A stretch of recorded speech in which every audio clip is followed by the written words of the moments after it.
Hello, everyone. Welcome to another episode of Life Chat with Viv and Bill. This week, as we mentioned last week, we're going to be talking about the shootings and things that's going on in this nation of ours, which is really crazy. But first, we want to introduce our guests that we have today. We have two great individuals that we wanted to for you guys to hear from and what their thoughts are pertaining to the shooting and where they're standing. We have an attorney and we have a teacher on, and they will introduce themselves and then we will go dive right in.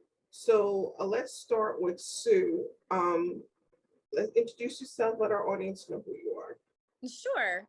My name is Sue Toms. I am currently a middle school English teacher. I've been in the realm of teaching for about 25 years now, kind of on and off. Took some time off to raise my kiddos.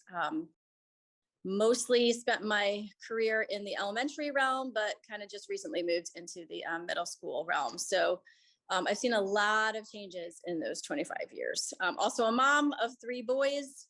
I have a 20-year-old, 18 and 15. So, I've had my kids go through school too, and kind of experienced that as well with the way things have changed in our nation over the years. So as a teacher and as a mom, kind of feel that both ways.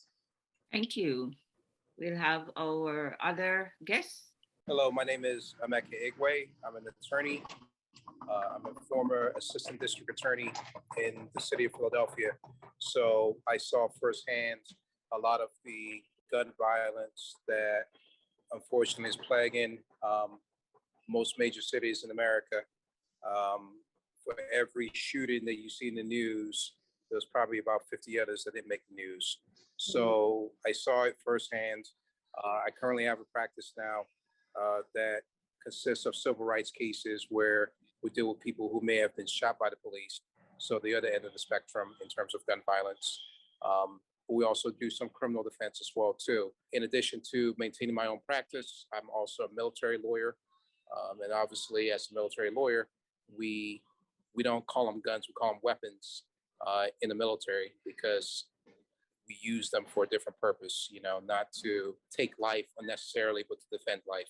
So my experiences I've been doing for the last 18 years, I think kind of gives me a unique perspective on the gun violence. And thank you, Vilma, for inviting me to speak about the gun violence.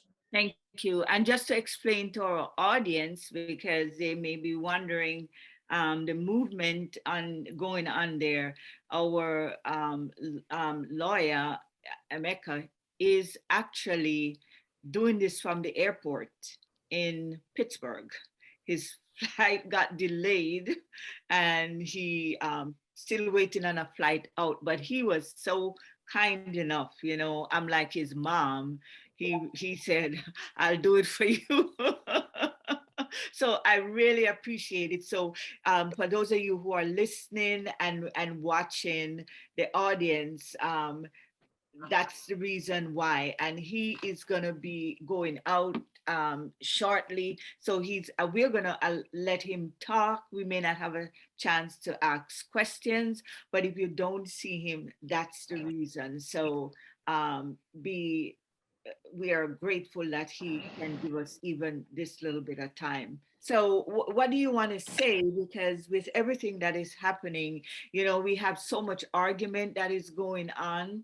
We have people who are, for, tighter gun restriction, gun laws. And then you have those who are saying, if you make it this one way, then you are infringing on my amendment of being able to carry a firearm or defend myself. What are your thoughts on it? My thoughts, like most things in life, there needs to be balance. There is some truth to both sides of the gun debate. Certainly, you can't treat guns, you can't just make a law change in the Constitution because it is embedded, whether we like it or not, in the Constitution as the Second Amendment, the right to bear arms will not be infringed. And that is codified. And if we as a society decide that we want to just say ban guns outright, then we have to go through the constitutional process of amending the Constitution in order to change the Second Amendment. So, unlike, say, the ability to drive, that's a privilege that can be revoked at any time by the state. Because it is embedded in the Constitution, I know there's arguments that when the Second Amendment was first written, they had muskets and, they didn't imagine the kind of weapons of mass destruction, that we have now that can cause so much havoc and tragedy in such a short period of time. And that is a valid argument. But nevertheless, because it is embedded in the Constitution, it's not as easy to just say we're going to ban guns outright. You have to make them subject to a constitutional process. So that's one end of the debate. So yes, it is embedded in the Constitution. Yes, it is a right. But like any right, every right has limitations on it. For example, the First Amendment, which we all are familiar with, freedom of speech, has limitations as well too. You can't yell fire in a crowded theater. You don't have the right to say something defamatory about something that's not true about somebody. So even though you have the right to free speech, every right is subject to limitations. And I think that's especially important when it comes to guns. Guns may be a right, but given the mass shootings that are taking place all across the country, but not even just the mass shootings. I will say mass shootings, as tragic as they are, and as much as they grab the news, only a small percentage, I think 4% of the deaths that result from guns. For every mass shooting, there's shooting deaths in every major city in America that eclipse the number of people that may have tragically died in a mass shooting event. So we have to say, what can we do to curb this violence? And I think reasonable restrictions on the access to guns is certainly something that we have to consider as a society. The AR-15, which is what we use in the military, I think I mentioned in my introduction that I'm in the military. The AR-15 is equivalent to the weapon that we use in the military. And I can tell you as a firsthand user of that weapon that it's a weapon of war. It's not a weapon to hunt, even though you may use it for hunting. Some people say they use it for hunting. It's designed to, and I hate to be graphic, but to kill someone on the battlefield in such a horrific way that they bleed out before medical care is given.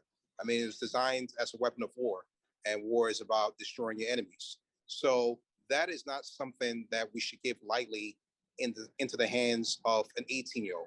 So I think laws that restrict, if not ban outright the AR-15, certainly I think it's reasonable to say we have to up the age limit that someone can access AR-15. I mean, it doesn't make sense that if you're 18, you can't buy a handgun, but you can buy a more powerful weapon, which is the AR-15.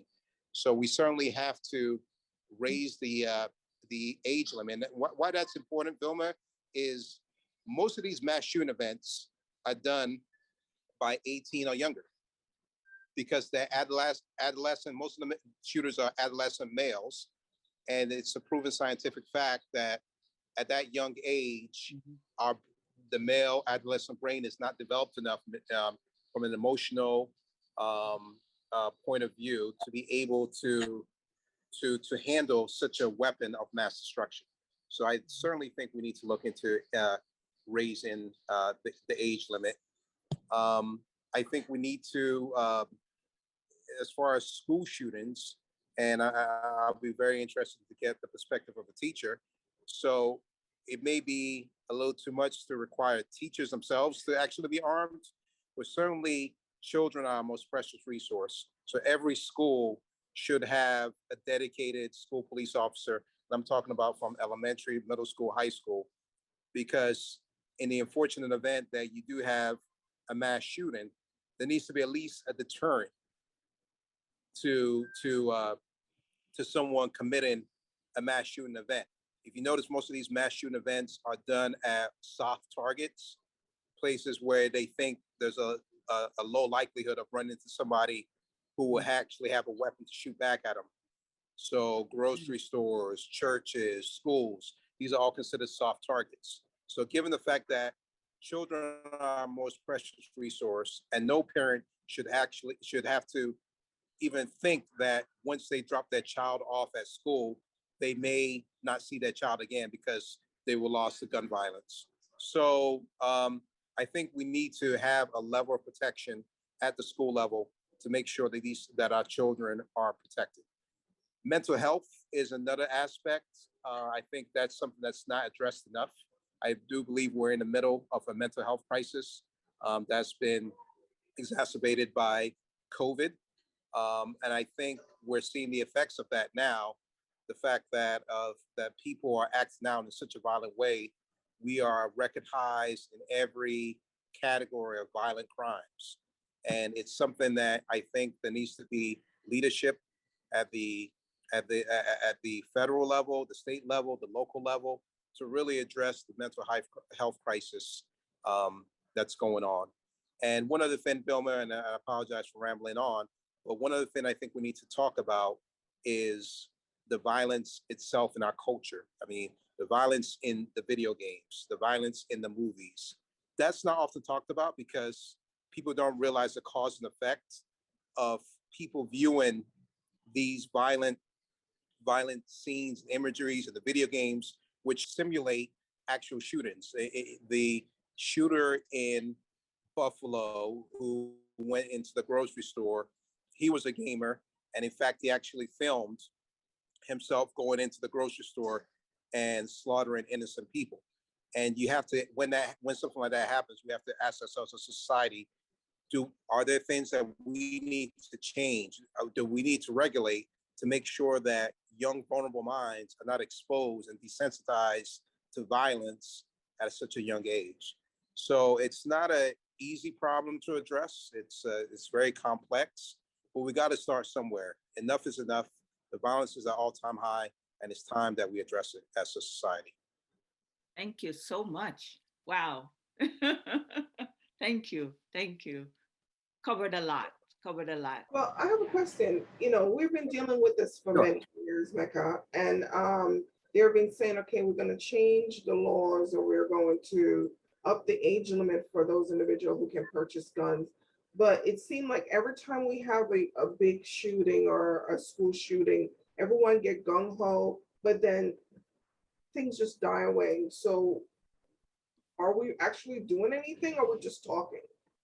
Well, I think for the most part, it becomes talk because of the division in America. There's such distrust on the different political spectrum between the left and the right. You know, the right believes that any restriction on gun control is the left's plot to ban all guns. And the left, I mean, and I don't mean everyone, obviously, I'm just talking in general, but the left may believe that all guns, should be banned when some guns do serve a legitimate purpose for self-defense and protecting life and protecting others. So that's why I preface in the beginning of my statement that there has to be a balance. I think when we reach the tipping point, which if we as a society can't do anything, when we see young, innocent children slaughtered, as a father of a 2-year-old girl, I can't begin to imagine the pain any parent feels losing their child to such a violent death. So that has to be the tipping point to say enough is enough. We have to put aside our political differences and we have to do something. But I think the best approach is to do something that, let's take baby steps. It may be, too much for someone to say, let's totally ban the AR-15, for example. Well, let's start by at least raising the age limit. And I think incremental steps like that could be easily swallowed than trying to swallow the whole pie of, comprehensive gun legislation that's going to meet with a lot of resistance from powerful lobbyists. The NRA is a very powerful lobbying organization, and there's going to be great resistance if we try to do too much at one time. Yeah, so I know a lot of people are saying that the NRA basically owned the politician. And why, I know I'm probably getting too political here, but they're saying that they can't really, like you just said before too, they're a very powerful organization. So being that they're giving into so many, political individuals money and they're a big organization. So can we really do the change that we're claiming that we want to see change? I know you said, well, let's take baby steps and change the age limit, but how can we knock them down a little bit? How can we what can we do to really make the change? What's the baby steps besides the fact of saying, okay, let's change the age limit? What can we actually do to make an impact with such a big organization as the NRA, in America? The Constitution and this experiment of America, as it's been set up, is to give power to the people, not to lobbyist groups, not to activist groups, but power to the people. And so I think there has to be a grassroots movement of people who say, mothers and fathers who say enough is enough, teachers and everyone else getting together and getting active and saying, you know what, we're going to hold the politicians accountable. Because the reality is the only way to change laws is through our elected officials. But the key is that they are elected, we put them in office, and we have to hold them accountable and say that this is something that the vast majority of people want, and you are there to serve us. You're public officials, you're there to serve us. And if you're not going to do as the majority want of the people that you serve, then you're going to get replaced. And I think that's the only practical way to overcome lobbyists of no matter what the lobbyist group is, whether it be the NRA or any other lobbyist group. You have to be a bigger influence on that politician than that lobbyist group. So in terms of practicality, I think we have to get involved, at the local level, state level, and the federal level to implement the change that we want to see. Thank you so much. And I know for our audience, they have heard some sound. Again, just to remind you that our lawyer is there in the airport trying to find a way home. So he may have to come off. So while he's deciding if he's getting off now and how to get home, we're gonna turn to, we want to thank you, for really doing this. Absolutely. And whenever you need to go off, when we look up and don't see you, we know that you are on your way. I'm actually going to get off now, Vilma, because I got to get a rental. But I thank you for the opportunity, and I'd love to be back. Appreciate it. No problem. No problem. Thank you so much. Okay, Miss Sue, you have been so patiently just sitting there and I know you're a teacher, man, because we're full of patience. Yes. So, thank you so much for allowing us to speak with him, and you understand what's happening. So what's your perspective? So I can jump in here. I was really listening. It was very interesting to listen to what he had to say, and also interesting that that much of what I believe is aligned with what Emeka said also. Mm-hmm. So, the same things like raising the age limit, having a school resource officer, mental health in our country, and violent culture that he talked about are all things, that I very much think are things we need to focus on as well. But as a teacher in the situation right now, I know these things take time. And we know that the process, the process of government takes a long time.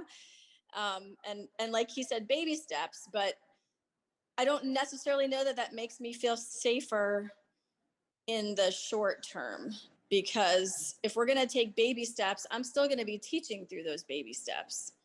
So I'm still going to be the one going into my classroom and wondering how I protect myself and how I protect my students in my classroom. How do I prepare for that? So yes, I do think we need to address all those things. And I think we do need to do it a little bit quicker, which might be what he was talking about at the end, taking a stand, and saying enough is enough. We need to start getting things done.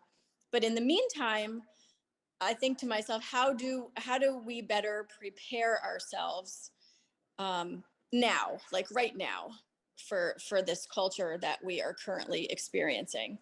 So certainly a resource officer could help. I know there's not one at every school. I work at a private school, so we don't have a resource officer at our school.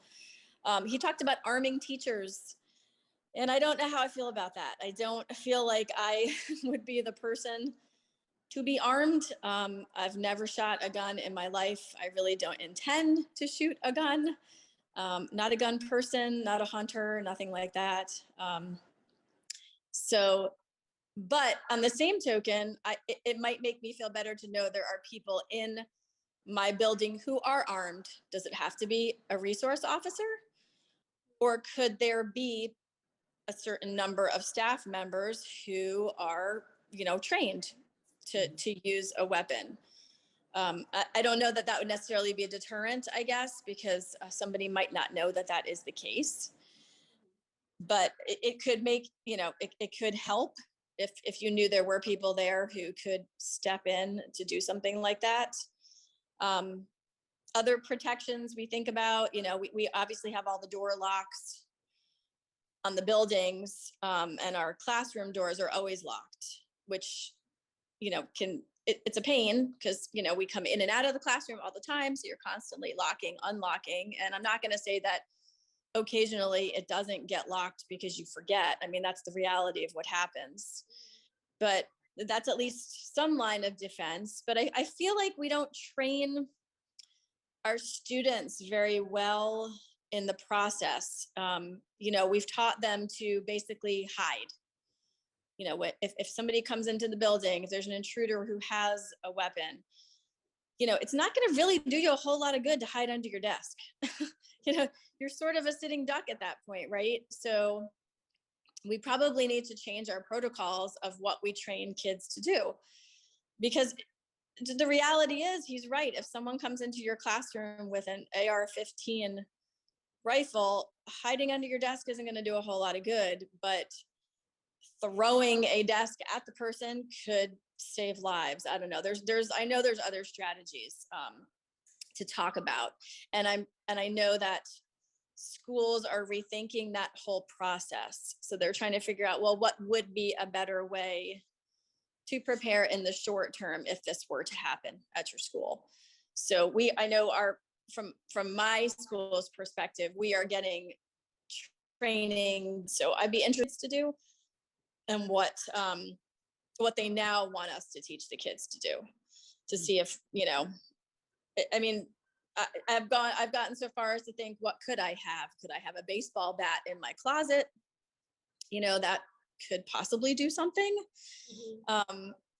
It's crazy. I've heard teachers who have like bulletproof type clothing in their closets. Mm-hmm. So, we all think about it. We can't not think about it. And mm-hmm. as it happens with more frequency, we have to think about it. Early in my career, when I was, teaching, say 20 years ago, this was not happening, or it was very rare, like very rare. You didn't hear, it was, so you never thought, oh, okay, that was a really rare thing. That's not going to happen. I feel like it's just kind of ramped up And it's more frequent now to the point where, yeah, we have to think about the real possibility that this could actually happen in our school. And I understand what Emeka was saying, that the mass shootings are such a small percentage of gun violence deaths. It's just so much in a small period of time. And they do, and schools are targets because there's a lot of people there. Again, there's not anybody there typically to protect unless you have a resource officer. But even still, some of these school shootings, the resource officer wasn't even able to help, or couldn't do it in enough time, or so that's not even foolproof method to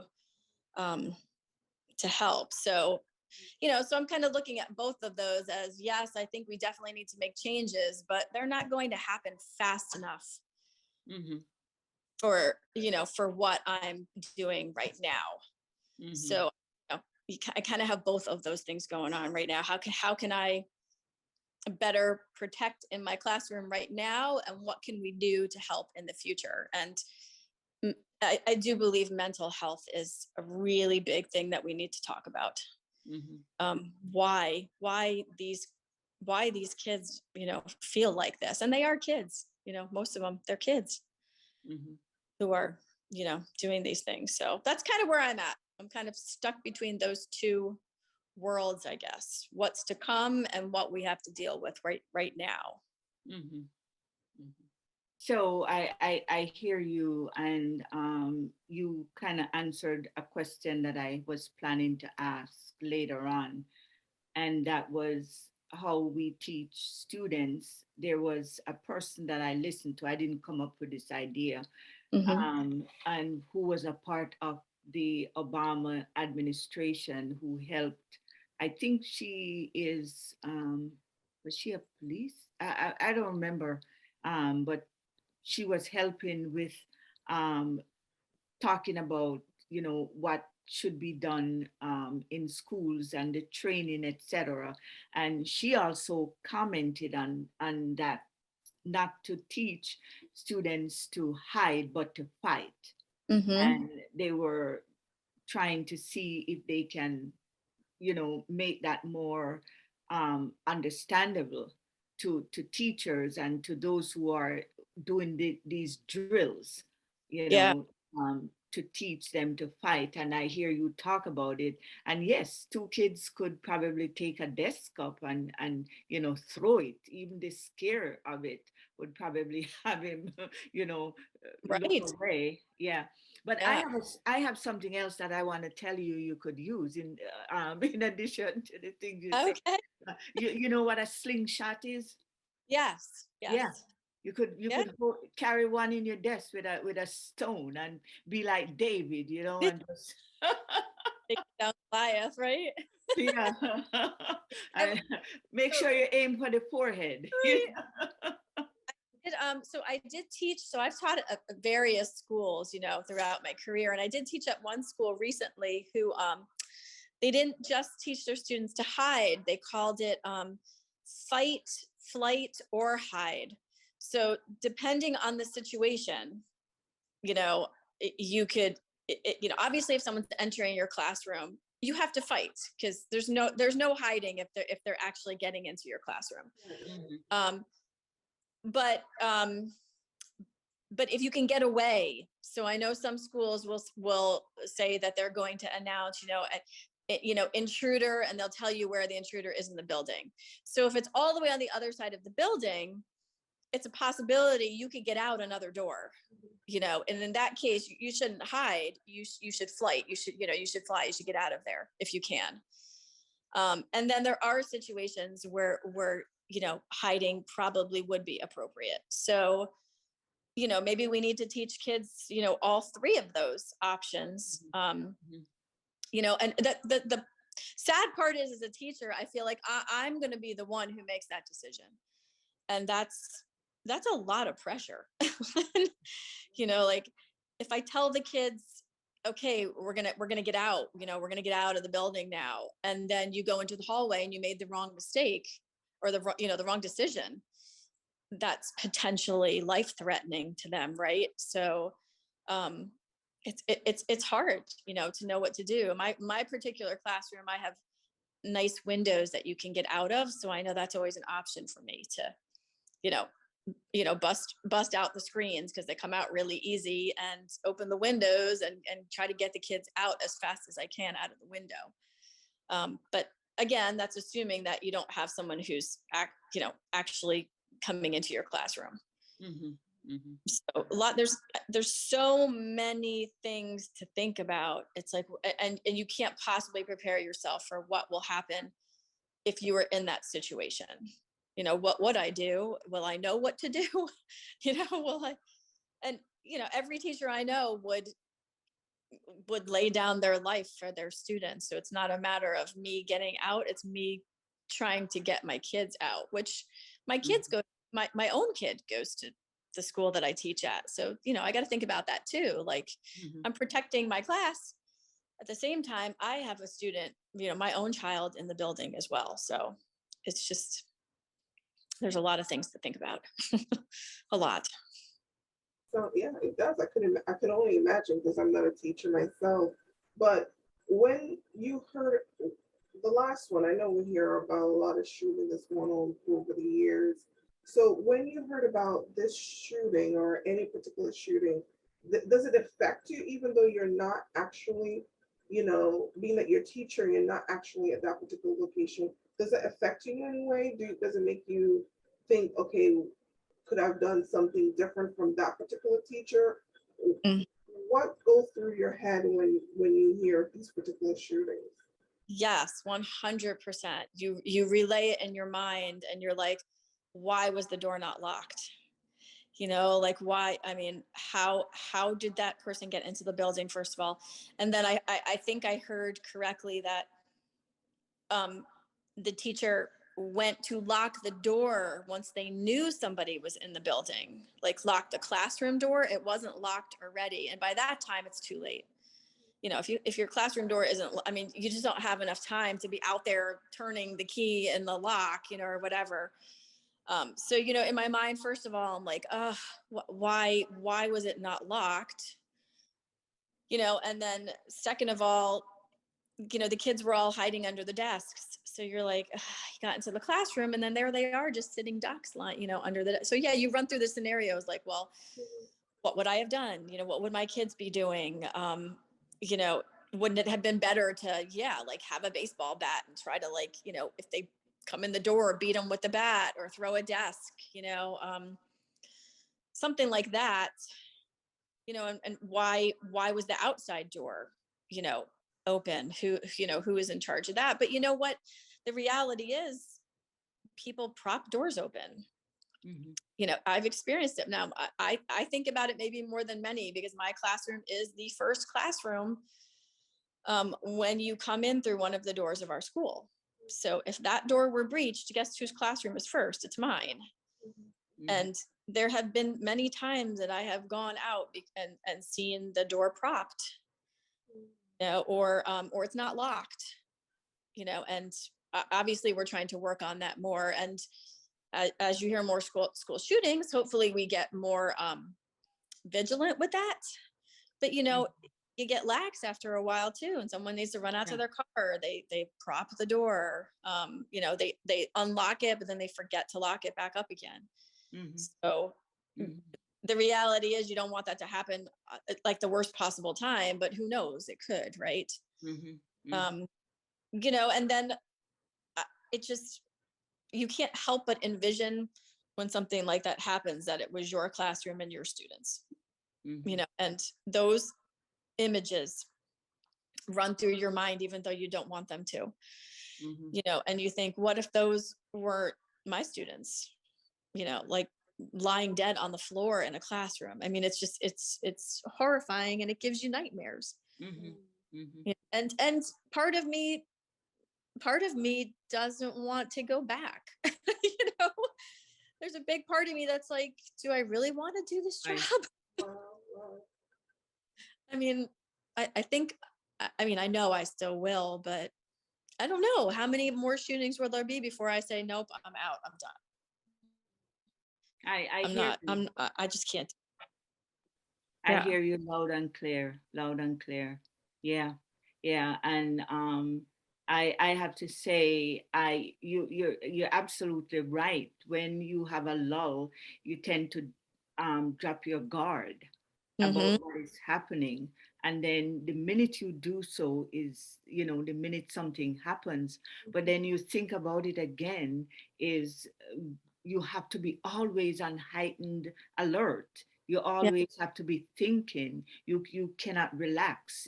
Students are in school to learn and to run around and recess and have fun, and I just cannot imagine the anxiety Right. that it provokes in them, and how can they learn when you constantly looking at the door, you're constantly listening, am I going to be next? Because with children, Yeah.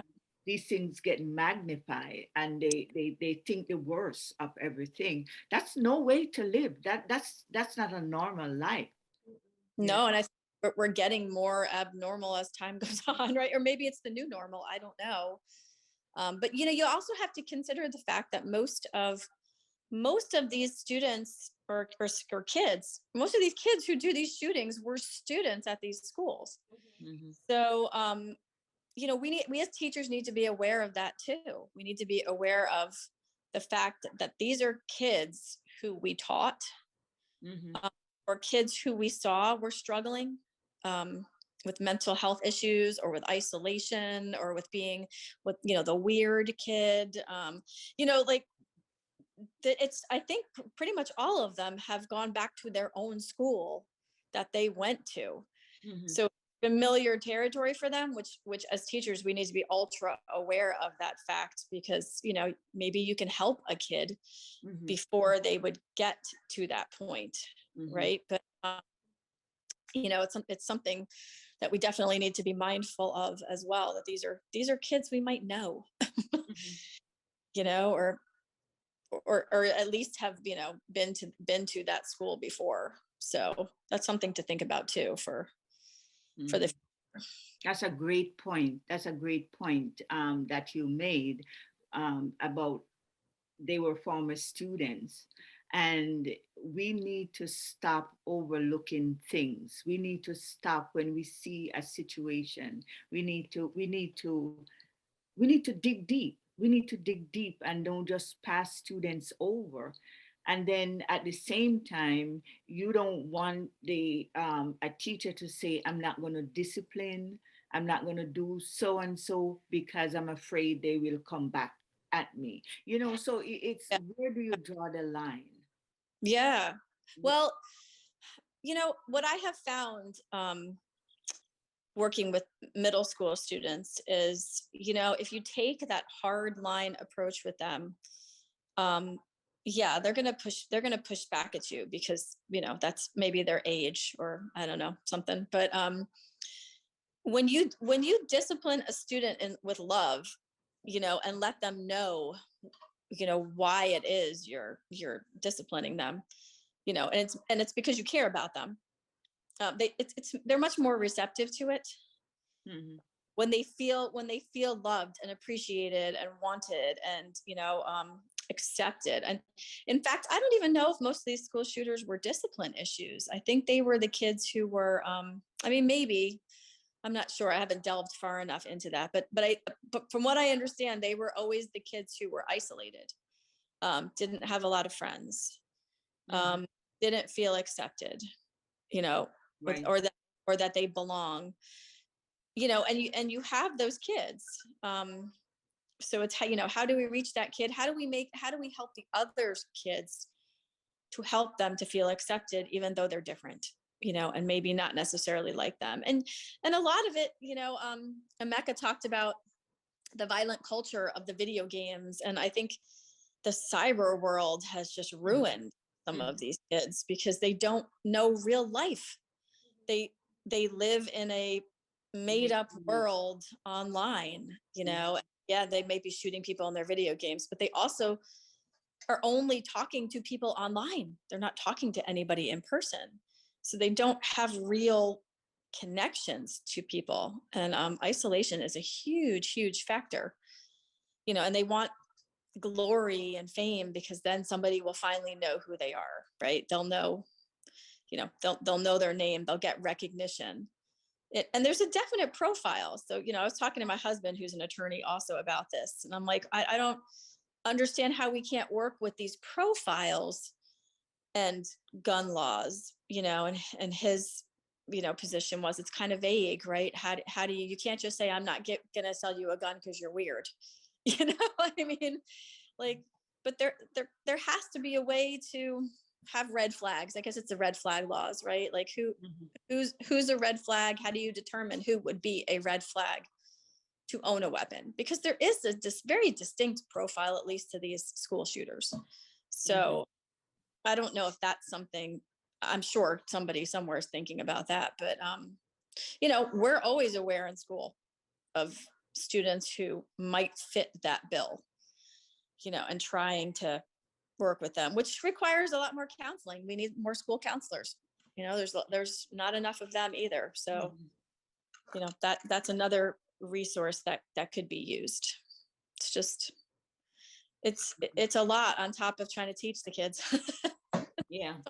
Almost like teaching takes the back burner now to social issues, I guess. But yeah, absolutely. And I know we're talking a lot about children, you being a teacher, of course, it's appropriate.